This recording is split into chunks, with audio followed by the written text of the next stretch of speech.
Hello everybody and welcome. In this video I'm going to show you how to charge your earbuds CREATIVE Zen Air Plus using your phone.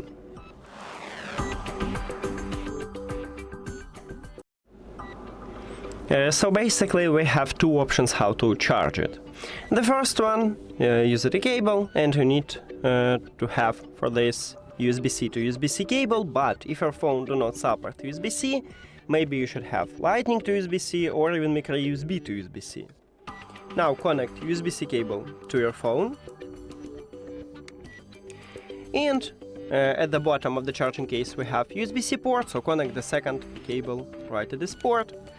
And near to the port we have the LED light, meaning that your earbuds are charging.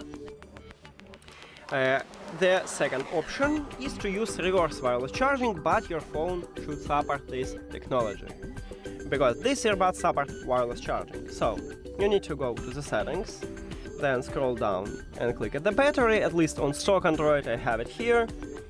Here's battery share. You need to enable this mode, then turn over your phone and put your earbuds here.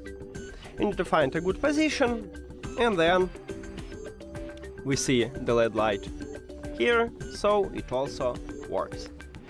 And that's it. Thank you for watching this video. If you found it helpful, please consider subscribing to channel and leave the like on the video. See you later!